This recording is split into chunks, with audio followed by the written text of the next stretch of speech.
Welcome to Innovate Presents Entrepreneurs in Tech. Today, we're delighted to have our guest, Heather Leigh Flannery. Good morning. Hello, Bob. Lovely to be here. Likewise.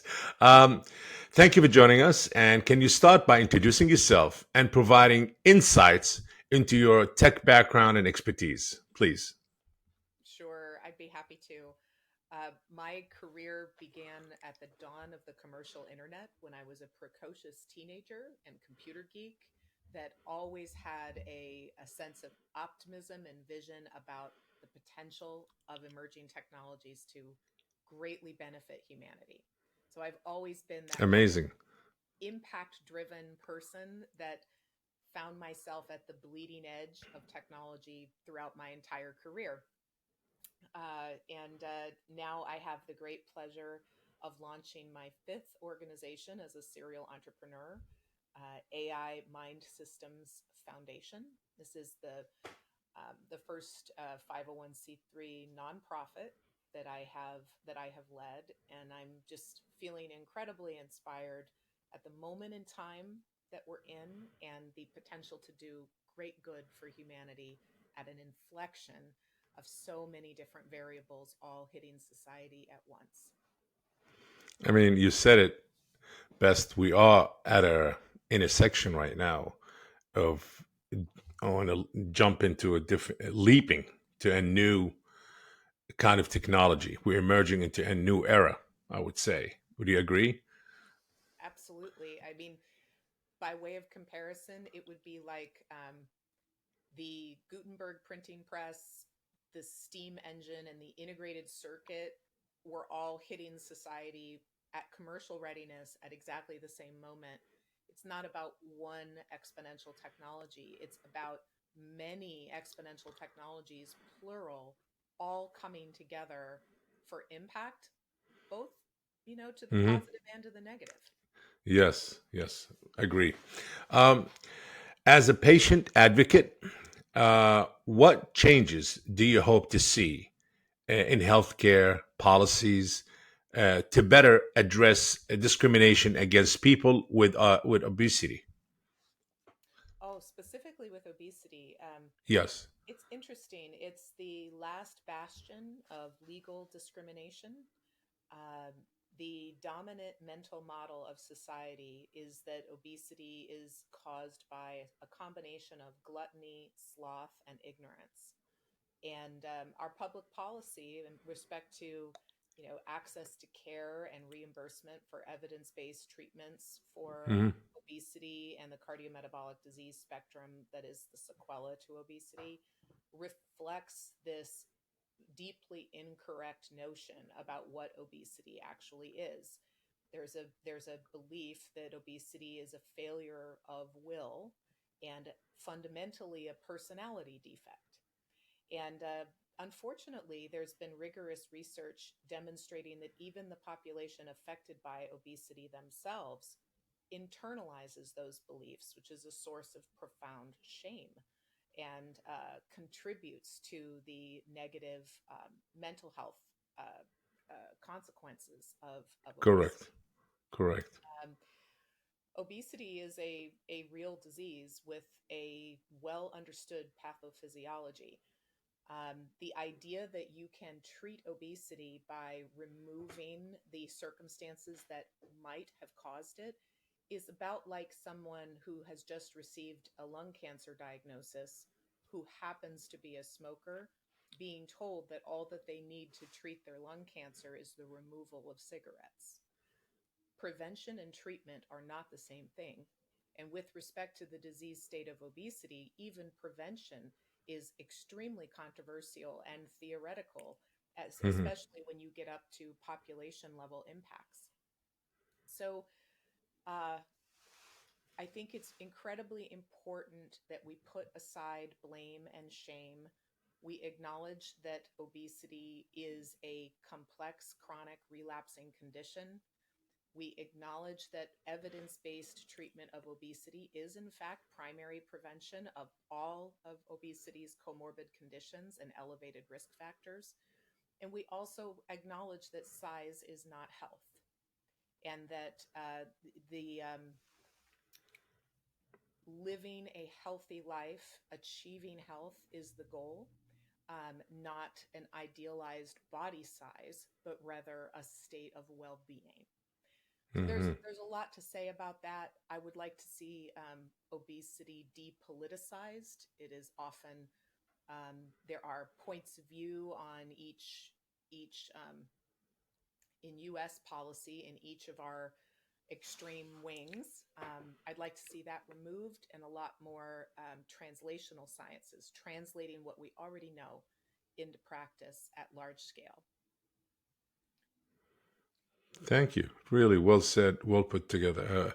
Absolutely. Something also for me was very educational, not just, again, not just for me, for our viewers and listeners on our podcast. What are some of the key challenges you've encountered in promoting blockchain facilitated healthcare solutions, and how do you have you address them? It's interesting. It's actually my history in the obesity space is a great segue to answering that question because it actually came from my work in the obesity space. Is when I started working in blockchain and where I saw the first sense of urgency for technologies for multi-party coordination and trust. And the what I'll say is just a little bit of my personal history. What had me working in the obesity space in the first place was my experience as a patient and as a caregiver. As a patient, I am currently maintaining about 170-pound weight loss. I used to have a BMI of 48. Hmm. I am blessed to have received access to evidence-based care and lots of great things, but it's still a constant struggle. I decided to focus that part of my career in solving problems that I encountered as a patient and a caregiver with respect to how divergent my experiences in the health system were by comparison to the peer-reviewed scientific evidence that I was consuming. There was really very little relationship at all to the body of evidence, then current, and my actual experiences as a patient. And this had to do Hmm. with the training and education of provider communities. It had to do with different specialties of medicine, reimbursement policies, all kinds of things. Um, what I was doing in the obesity space, in first in Synchrony Health and then in Obesity PPM, my next venture in that area, I was creating clinical integration models that combined different medical specialties that treat a common complex chronic disease. That is Hmm. a that is a standard practice in the field of oncology, cancer treatment, but very often is not applied outside of oncology. So that interdisciplinary team medicine construct, I was bringing that to obesity. And then it goes beyond different disciplines inside one institution. You actually have to coordinate across pharmacies, payers, multiple providers, pharmaceutical companies, medical device companies, and the public sector. And so I was creating something called a managed ecosystem for integrated obesity treatment. Well, when the Ethereum blockchain went live, and for the first time you had non cryptocurrency based use cases for this Hmm. phenomenal trust technology, it literally, I mean, what I was creating was called a managed ecosystem. Hmm. It was, by comparison, I was trying to do that with duct tape and toothpicks by comparison to using blockchain and Web3 for its intended purpose of a person centered learning health system that can coordinate across organizational boundaries with a person in the center in a way that can facilitate data integrity, scientific integrity, eliminate waste, fraud, and abuse, even introduce incentives that can counter the distorted incentives that exist across stakeholder groups. So that's what got me into the blockchain space. Amazing Um, how you, fascinating how you connected all of that healthcare, obesity, and the education that society lacks on obesity and the cause of it. and blockchain and AI. It's pretty fascinating, really. Something new for me, I have to say. Don't mean to be ignorant, but really for me, it's something new, very interesting, and I would say extremely insightful and education. Yeah. Well, it's one of those things. Thank you, Bob. That's very kind. But it's one of those things where when we don't live our lives backwards. When I sit here in 2024 and I look through my history, it all makes sense because I have it all in hindsight. Hmm. Um, when you're at the tip of the arrow of time and you're moving through continuous unfolding uncertainty, it requires an experimental mindset and a lot of resilience and the ability to, grit, to see things through that others might surrender on. Hmm. Um, I became in this process of attempting to adopt this new category of technology and failing. I became an expert on all the reasons why our industry couldn't adopt the tech. And so it's a strange way of talking about a business failure, you know. Hmm. But I spent of that company, Obesity PPM, which was about 9 years in duration. I spent the last 2 years of that business continuously seeking to introduce this novel set of technologies that was perfect for what I was doing and hitting brick wall after brick wall after brick wall in the compliance offices, the security offices, legal, the entirety of the technology wings, um, over and over again, one barrier after another. And the beauty of it was that I ended up having a mental model about not just the technology, but what kinds of business apparatus, what kind of operating models, where were the actual structural problems that prevented what is effectively a mutualized infrastructure. What you're actually doing is you are abstracting parts of what IT departments do in some number of enterprises into something that is shared by the industry. Well, who underwrites the risk? What's the insurance instrument that defrays the liabilities for that? If Hmm. all parties are accountable and I'm a publicly traded company, it's outside my mandate to bear risk for some other party. So, who will operate something that is mutualized? Who underwrites the risk? Who owns it? Where's the governance? Who's accountable? Who do you sue for noncompliance if it is a consortia, effectively? So, Hmm. so the biggest value proposition for me of these technologies was always about the data, always about new approaches to data governance that would facilitate AI on a multi party basis, where blockchain's the coordinating technology.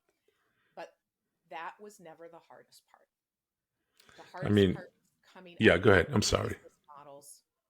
the business models and the operating models that can actually work for our industry. Yes. I mean, that will lead me to my next question, which is what influenced your approach in founding AI MINDSystem Foundation? Well, prior to AI MINDSystems Foundation, I founded and led Consensus Health. And Consensus Health was rebranded to Equidium Health, but same project, same Hmm. entity. And that that company was seeking to take a technical vision that could be operated based on the insights that I had learned, and my peers and colleagues that came together around that entity, a whole team of Consensus folks. Health, we're talking about, correct? Yes. Yes, Okay. that's right. That was Yeah. later named to Equidium Health. Yeah. Uh, I think that the biggest lesson learned was that there is just a much bigger picture than technology alone. There are things that need to get done that a software product does Hmm. not do. I don't care what the software product is. It could be the best product on planet Earth. There are other challenges that need to surround the adoption of emerging technologies. And that insight is what led myself and my co-founder, who was also chief scientific officer in the previous entity, Dr. Sean Mannion, to create AI MINDSystems Foundation. Mind, you'll see it appear in all caps, is my individual networked data. And the perspective that we bring is that every single one of us, you and me, Bob, all of our brothers and sisters and mothers and fathers and neighbors and friends, all have to be able to bring data about ourselves into our own custody, under our Hmm. own control, and then be radically empowered by it in this generation of rapidly converging and AI assisted optimization. We need to bring an enterprise grade but person sovereign boundary around the individual and facilitate an individual's ability to act with relative technological parity compared to the governments and enterprises seeking to serve the individual.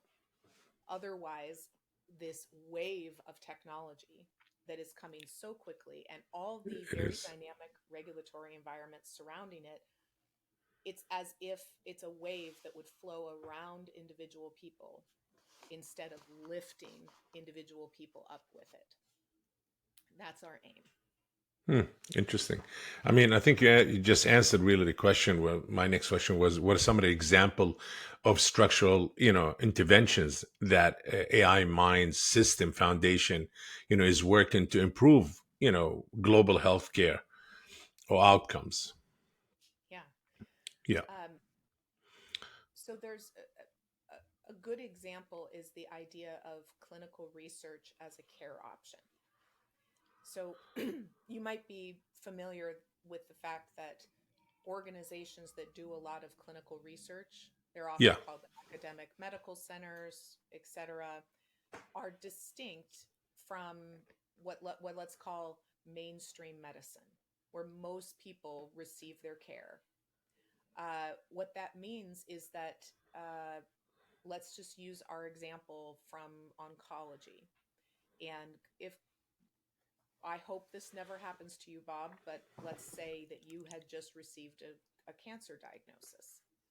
You would oh, become, not yes, knock on wood. Yes, you would become keenly interested to know what investigational treatments might yes. fit your case, your individual cancer, and might extend your life, improve your quality of life, etc. And while informed consent is incredibly important, we believe that you should have the power to choose. If you wish to engage in investigational treatments, that should be up to you. Well, right now, only a tiny percentage of patients with a new cancer diagnosis are ever made aware of any studies that pertain to their cancer. And the reason is not because anyone is being nefarious. It is an example of a structural problem. Academic medical centers only see so many patients. If you are not actively seeing a provider who Hmm. happens to be an investigator in exactly a study you need in a place you need it, there's no way for you to be matched to that trial. Wow. So and Is the that's current system broken? Not to interrupt you, but is it broken, the current system right now? And that's oh, why. absolutely. Yes. Mhm. In fact, and I say that without casting blame on any one stakeholder group. The system is broken and no one is to blame. So, The in order to way fix it, you have to change the whole infrastructure. That's right. Wow. The we've been spending more per capita in the United States than any other developed nation and getting worsening health outcomes against many measures. Hmm. You Interesting. can't point to a lack of spending And you can't point to a lack of philanthropy. There's a huge amount of philanthropic giving, a huge amount of public sector funding, and a huge amount of employer funding in healthcare, all three sectors, and we're getting worse and worse outcomes. Hmm. That's not It's being because of shoved our to the side. Just that's what it's been. Just dumping money and shoved to the side in a way. every every individual stakeholder group has their mandate, and they Hmm. have their boundaries within which they can affect any change, and they have their constraints with, and so the if it would take all of the stakeholder groups coming together in order to affect change, no one of them can do it. And that includes the government. The government can't do it Y- independently. Neither You can know the why? It seems like payers. the way it was created many moons ago, and it was created for that time. It's not created for our current times. That's a very fair point. If you And know what I mean. I do, and it's easy to criticize the many broken aspects of the system. And unfortunately, there's a lot of demonizing of each stakeholder group and finger pointing. No matter which group you're in, it's the other guy's fault. If you're part of this group, you blame that group, and it's a big, gigantic blame and shame Hmm. cluster. And Got it. my position is that our industry, with the exception of some bad actors who Hmm. are uh, unfortunately involved in waste, fraud, and abuse. Let's put that aside. The vast majority of all the actors in the ecosystem are incredibly good people doing the best they can, who, if money was all they cared about, there'd be easier jobs for them to do than trying to work in healthcare. So you've got all the money, all Hmm. the heart. Yes. What you've got is all the money and all the heart layered over a broken foundation that is no one's fault. So, what we're seeking to do is create new systems that can coexist within the current systems and begin virtuous cycles where vicious cycles have been running before.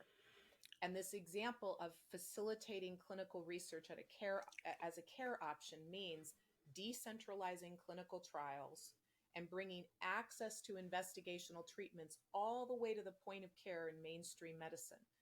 This requires many changes to take place in Correct. multiple stakeholder groups, You the got it. payers who are funding standard of care, and in some cases research protocols, in the provider environments, in the research sponsors who need to decentralize trials in order to bring tech first, tech enabled, and especially to reach underserved populations. You know, th- that that idea isn't our idea. How to go about it to make it actually go at large scale, those are our ideas, that we are driving. But the idea of creating clinical research as a care option, or a person-centered learning health system, or implementing shared decision making, or Hmm. achieving precision health, these are all shared values of our entire industry. We focus on what are the blockers, and how do we empower individuals to be at the center of their care, not in a metaphoric way, but in a literal way, where you're operating an infrastructure that makes you the air traffic controller of your life, Yes. where Interesting. AI can compute on your own data that you custody in order to optimize your experiences across many environments, public and private sector. That's the opportunity we have right now that can get to so many structural challenges by changing the relationship of the individual to corporations and the state. Well, on that note, how do you ensure that values like impact, inclusion, and sustainability are integrated into the business models of the organization you lead? This matter of governance is of such importance. Uh, Hmm. we have designed a construct that blends a series of different corporate governance frameworks and models, including the use of public benefit corporation subsidiaries to a nonprofit foundation with shared governance, negative controls, board seats, disproportionate voting rights, things like that, such that the foundation has continuous oversight of for-profit subsidiaries structured as public benefit corporations. For Hmm. the uninitiated, a public benefit corporation is a for-profit, so it can benefit from the economic sustainability that can come from profit making, but it has a social impact additional purpose and accountabilities in its bylaws to invest in that social impact purpose. Each of our entities will also administer something called a decentralized autonomous organization, which is a Web3 construct. It's an idea to bring about computational governance and Hmm. broad representation that would be logistically unfeasible in legacy technologies. So, by organizing people, individual people, in different cohorts based on where they live and what they do, and maybe what disease states or conditions they suffer Uh-huh. from, Yeah. and then empowering them to be part of decision making from design through distribution of earnings to many other things, and then keeping important elements of control in a nonprofit such that um, it cannot be controlled by strictly the investor class. Investors have an important role to play, but it's a role. It can't be controlled by that class in full. So Got it. that blended governance approach, and then last but not least, the use of public-private partnerships, very important to governance. We don't believe that health transformation can occur in either the private or the public sector. It is too entwined. So bringing those parties together and the way of accomplishing that is really integral to making that work. Let's talk about your global experience in health and diplomacy. How did it influence your approach to addressing healthcare challenges, both local and global levels? Sure. I've spent a portion of my career working in global health in the U.S. foreign affairs and international development community. Hmm. And in that experience, it becomes impossible to forget about the connections between those things that we think of as being related to prosperity and those things that we think of as being related to healthcare, like doctors and vaccines and X-ray machines and that type of thing. Hmm. Uh, a huge portion of the world does not have the most fundamental basics necessary to even consider moving up Maslow's hierarchy Hmm. to experience higher and higher levels of well being. Um, if you take just water and sanitation, more children die of effectively dysentery, diarrhea, due to not having access to clean water and being forced to drink contaminated water or die. That that is the reality of huge Sad. swaths of humanity today. So if you're Unbelievable. talking about healthcare and you're thinking about things like, I don't know, medication, physicians, and you're forgetting about the fact that a population may not have access to clean water, and you have to start there. What that mental model does is it gives you a constraints analysis view, where if you're looking at some population, you go all the way back to where their needs are not met. And that's where you have to begin if you want to create population health and well-being. Hmm. Yes. If you're in a place that has clean water and sanitation, then you can put that out of your mind. You don't have to worry about that. So those those needs have been met. So you find the first set of needs that haven't been met, and it's this daisy chain of connected ideas. But what it isn't is something that you can really separate out into all of these different silos. If you're looking at a human being and a family and a community Hmm. holistically, you can't just choose to disregard something over here because it's not your specialization. Yes. Interesting.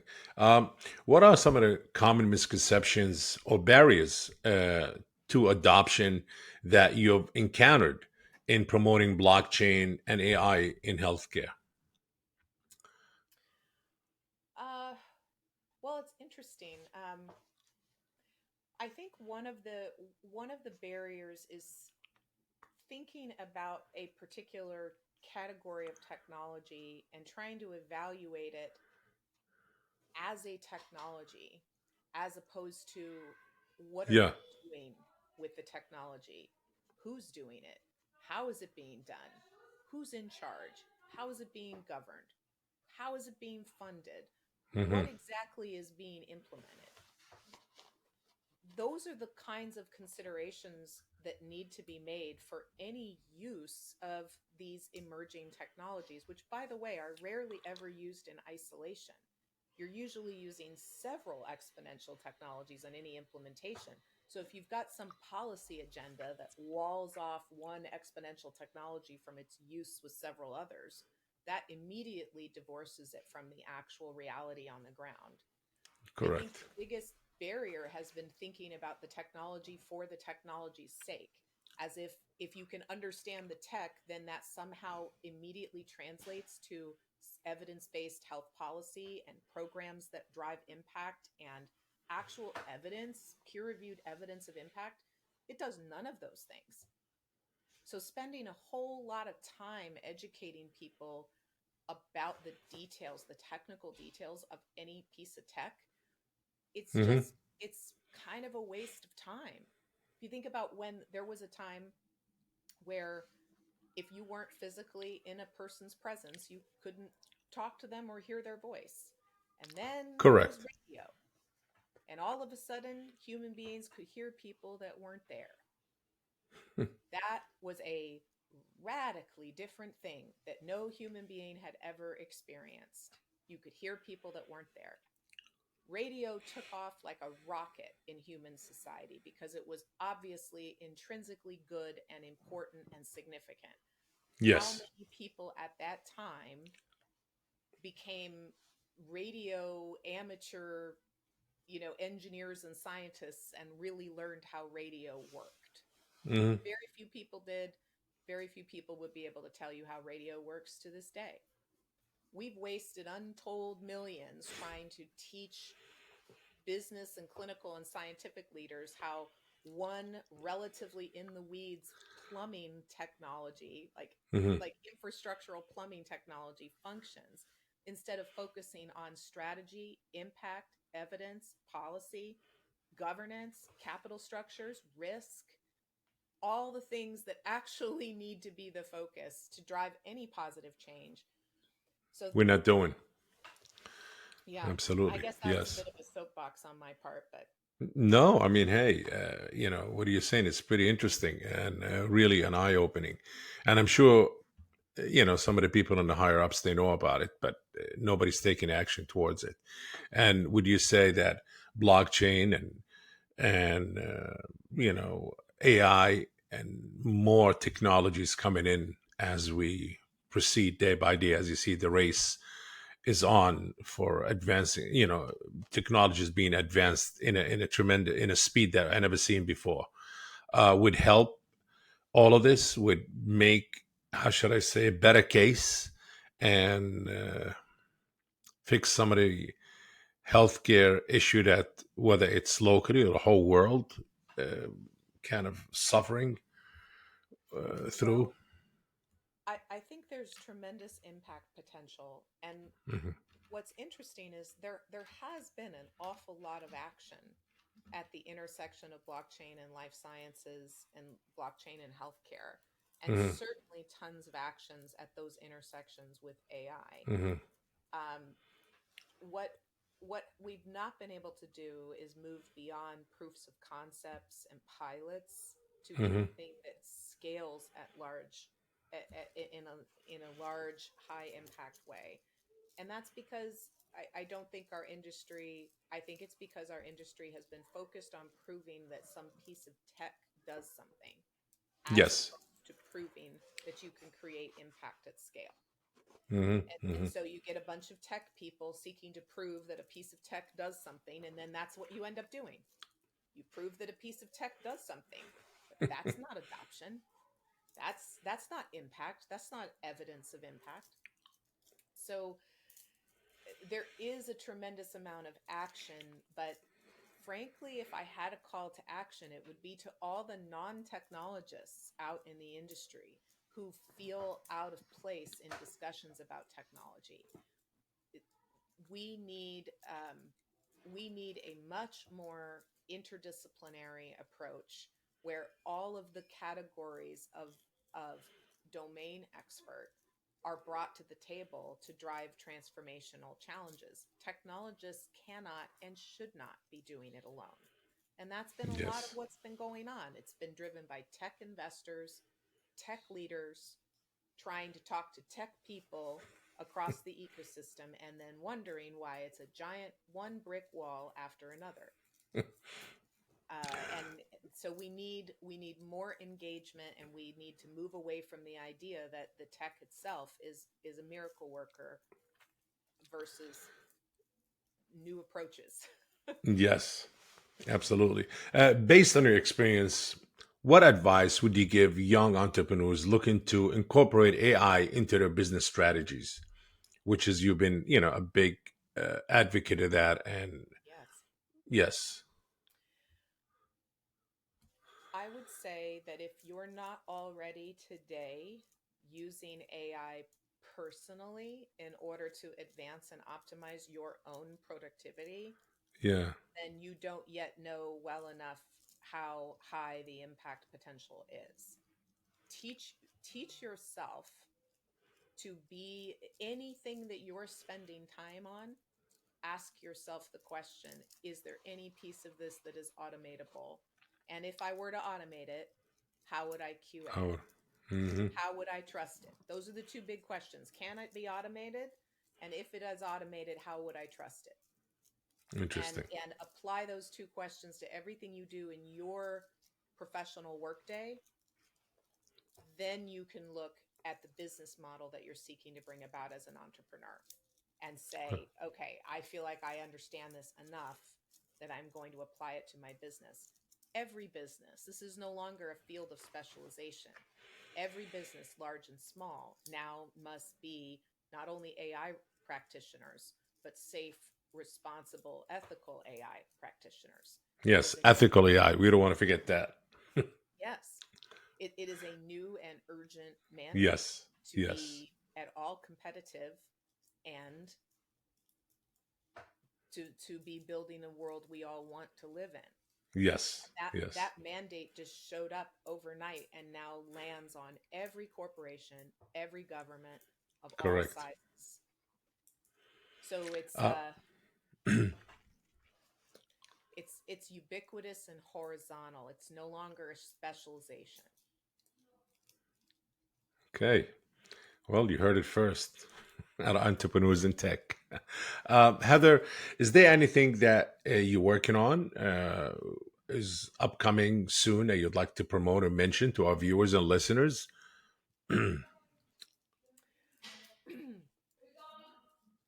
AI MINDSystems Foundation has some exciting announcements coming Hmm. soon.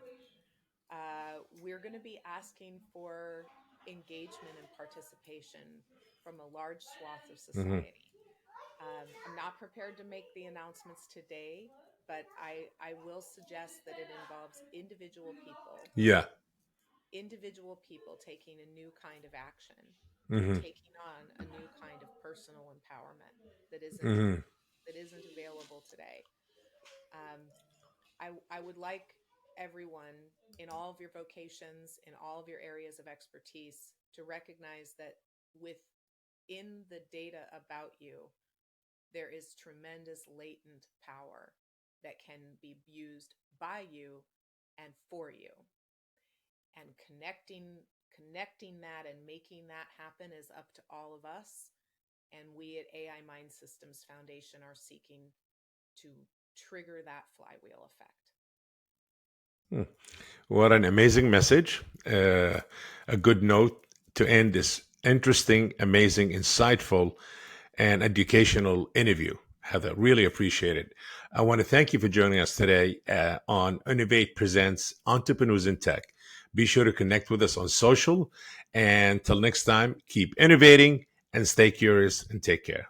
Heather, really thank you very much. I appreciate it. If you enjoyed today's episode, make sure to share Innovate Presents Entrepreneurs in Tech podcast. And if you're joining us on YouTube, please like this video and subscribe to the channel.